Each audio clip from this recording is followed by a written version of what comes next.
I want to ask you something, and I want you to actually answer it. Not the answer you'd give to your friend, your partner, or your therapist. The real answer, the one that lives in the back of your mind at 2 o'clock in the morning when everything's quiet. When was the last time you were completely honest with yourself? Not partially honest, not I acknowledge there is a problem honest. Fully, uncomfortably, no excuses honest about where you are, about what you're doing, about what you're running from. Because I've spent years, not weeks, not months, years being the world's greatest liar. I had a different excuse for every situation, a different justification for every failure, and every single one of them felt completely reasonable at the time. It's that it's invisible. It doesn't feel like lying, it feels like thinking, it feels like being realistic. This video is about breaking that. It's about looking at the exact mechanisms your brain uses to keep you comfortable and stuck and giving you a way out. If you're ready for that, stay with me. This one might sting. Let's start with what I call the comfortable lie. And I want to be clear, this isn't about people who are visibly delusional. This is about smart, self aware people, people who read books, listen to podcasts, have goals, people exactly like you. The comfortable lie is the narrative you've constructed to explain your current situation in a way that keeps your ego intact. Mine sounded like this: I'm just in a rough patch. Things will pick up. I'm waiting for the right moment. I work better under pressure. I need more information before I act. Not ready yet, but I'm getting there. Sounds familiar? Because I've spoken to hundreds of men in the comments, in DMs, in real life, and every single one of them has a version of this story. Different words, same structure, same function. The comfortable lie has a job. Its job is to create distance between you and the truth. And it does that job brilliantly because it sounds so reasonable. Here's what separates the comfortable lie from actual wisdom. Wisdom moves you forward. Comfortable lie keeps you exactly where you are. Think about the last time you told yourself you were being patient. Were you waiting for the right conditions to emerge, or were you waiting to feel ready? Because conditions change. Readiness for most people never comes. It's not a destination, it's a feeling you chase forever and never catch. And here's the hardest part of this: the comfortable lie isn't random, it's custom built for you, using your history, your fears, your particular blind spots. It knows exactly which justification you'll accept. It knows your weak points, which means dismantling it requires something most people won't do. It requires looking at the things you've been specifically trained not to look at. If you're doing it successfully, you can't see it directly. You have to look at the fingerprints. Here are the 5 signs I found in my own life. Run these against yours. Sign 1: you keep starting over. Same goal, fresh start, renewed motivation, same result. Different year, same place. And every time there is a reason why this time it didn't work. The timing was off. Life got it in the way. You didn't have the right support. You needed a better system. Not saying those things aren't real. Saying if these patterns repeat, the pattern is the problem, not the circumstances. You. Patterns don't lie. Your intentions lie. Your plans lie. Your patterns show you the truth. Sign 2: you are busier than ever but progressing less than ever. This one is sneaky because busyness feels productive. It looks productive to other people, gives you something to say when someone asks how things are going. I'm slammed, honestly. But there is a difference between activity and progress, motion and direction. And the human brain is exceptionally good at substituting one of the other. Answering emails is not building your business. Researching is not executing. Optimizing your system for the fifth time is not doing the work. Watching content about what you want to achieve is not achieving. Ask yourself, the last 30 days, what have I actually shipped? What's different because of my effort? If the answer is vague, that's not time management problem. That's an honesty problem. Sign 3. You get defensive when someone questions your choices. Not mildly annoyed, defensive. The kind of reaction that's disappropriate to the comment. Because real confidence doesn't require defense. It's just noise. You can engage with it or dismiss it without your nervous system spiking. But if someone pokes at a justification you've been protecting, your brain treats it like a threat to the story that's keeping you comfortable. Pay attention to your defenses. There is a map to your lies. Sign 4. The dream feels more real than the work. You feel most alive when you are describing what you're going to do, the vision, the plan, the future version of yourself. And when you are actually doing the work, sitting with the discomfort, dealing with the resistance, making the boring, unglamorous repetitions, you feel nothing. Or worse, you feel anxious. Because the dream is safe. In the dream, you haven't failed yet. In the dream, everything is still possible. The moment you start working, you introduce the possibility of failure. And failure is the one thing the comfortable lie exists to protect you from. Sign 5. You've been almost ready for a very, very long time. Almost ready to launch. Almost ready to start. Almost ready to have that conversation. Almost ready to make the change. Almost ready is a permanent address for people who are afraid. I know that's harsh. I say it because I've lived there for 2 years. 2 years of almost ready, and nothing moved. Because almost ready is designed not to move. It's a holding pattern that feels like progress. I had all five simultaneously. At peak performance, I was cycling through all of them in a single conversation. Now, here's what nobody talks about. We don't lie to ourselves because we are weak, lazy, or broken. We lie because we are humans. And understanding this matters. Not so you can excuse it, but so you can stop fighting the wrong enemy. The brain has one primary directive: not happiness, not success, survival. And in the context of survival, psychological pain is treated almost identically to the physical pain. The brain wants to avoid it. And what's the most psychologically painful thing a person can experience? The gap between who they are and who they believe they should be.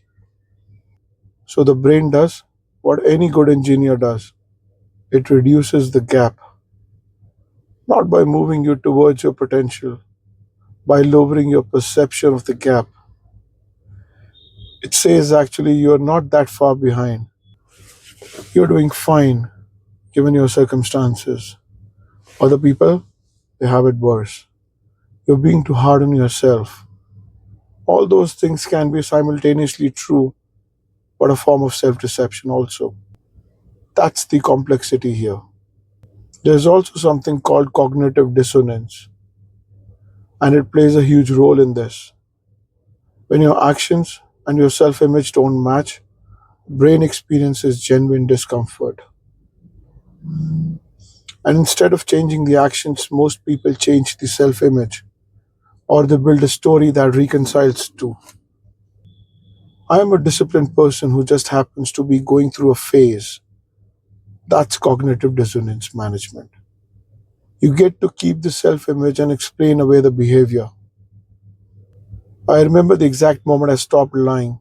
I was sitting alone, financially behind, where I'd promised myself I'd be, physically not where I wanted to be, mentally exhausted from carrying stories that didn't hold up anymore. Instead of reaching for the usual explanation, I just let myself see it clearly. I said it out loud in an empty room. Rajat, You did this. Not life, not the economy, not bad luck, not other people. You made these choices. And now it's on you to make the different ones. That sentence took about 4 seconds to say, and it was the most painful and the most liberating 4 seconds of my adult life. Because once you stop lying, you stop being a victim. And once you stop being a victim, you become the variable, the one who can change things, and that's terrifying and it's everything. Every person's lie has a specific structure, and if you can see that structure, you can dismantle it. There are three components to every self deception story. Component one, the circumstance. This is the external factor you're pointing to: the economy, your upbringing, your schedule, your current responsibilities. This isn't fiction. These things are real, but they are being used as explanation rather than context.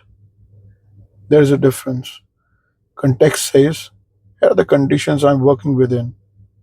Explanation says, here's why I can't move. Component 2, the identity claim.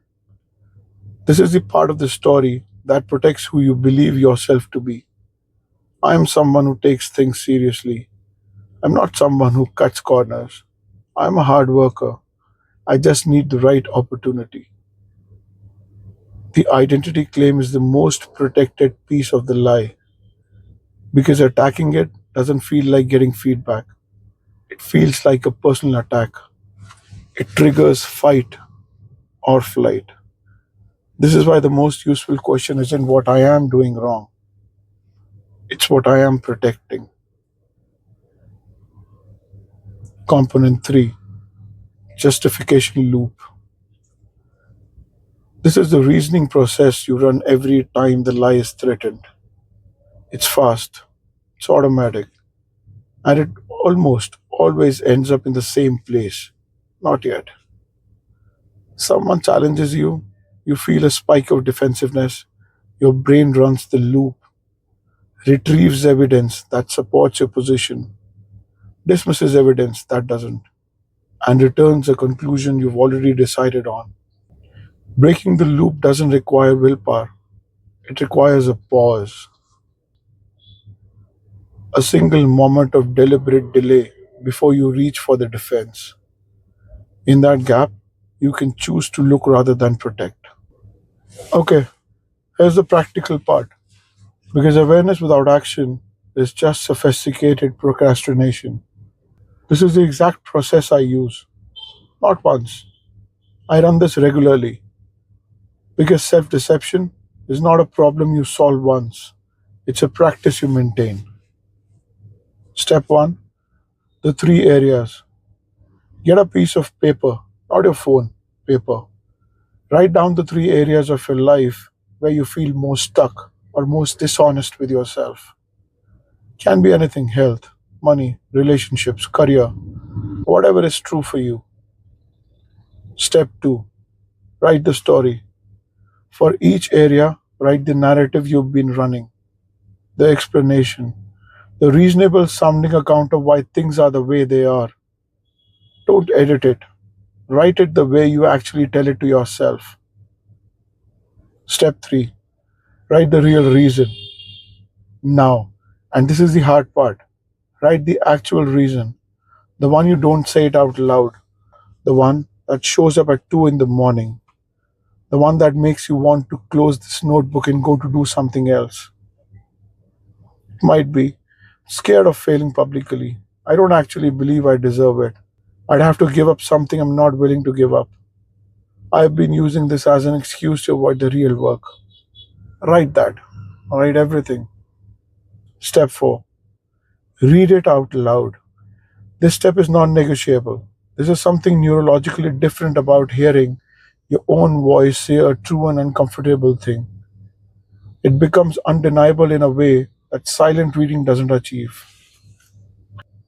You don't have to read it to anyone else, just yourself in a room out loud. Step 5, make one commitment, not a plan, not a system, one commitment. One thing you will do in the next 24 hours that is not consistent with the lie you've been telling yourself. One repetition, one email, one conversation, one decision, not a transformation, a single concrete act that belongs to the person you've been actually trying to become. Because here's what I've learned: identity doesn't change through intention, it changes through evidence. Every time you act in alignment with the person you want to be, you give your brain one data point of proof. Do it enough times and the story changes. Not because you decided to change it, because the evidence forces it to. I want to leave you with something that sounds small, but has been one of the most consistently valuable things in my life. Every morning, not every week, every morning, I ask myself one question: what am I avoiding today? Not what do I need to do, what am I avoiding? Because the to do list is easy. Avoiding disguises itself as prioritization. The answer shows up first. You know immediately, and that's the thing you put first. Not because it's the most strategic, not because it's the highest leverage, because it's the thing your comfort is protecting you from, and your comfort is not on your side. It never has been. This practice doesn't make the discomfort go away, but over time, it trains you to move towards it instead of around it.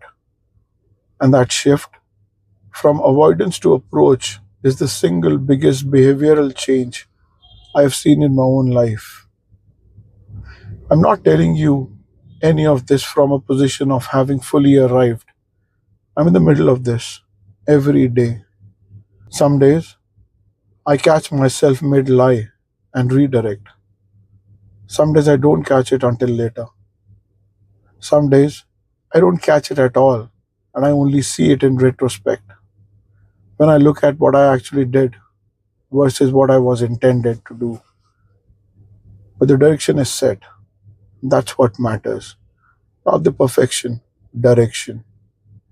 The gap between who you are and who you're capable of being is not a comfortable thing to look at, but it is the most important thing you will ever look at. Because everything you want lives on the other side of your willingness to see it clearly. Stop lying to yourself. Not because you're bad for having done it. You're human, and your brain was doing exactly what it was designed to do. Stop because you deserve better than a comfortable, small, protected life. Stop because the version of you that's possible on the other side of the honesty is worth the discomfort. If this hits something in you, good. Use it. Drop a comment below. You don't have to explain everything. Just write. I know what am I avoiding. That's acknowledgement. Public written. Owned. Changes something. I have seen it happen hundreds of times. Subscribe if you want to come on this journey with me. New video every week. No fluff. No performance. Just the real work. See you next time.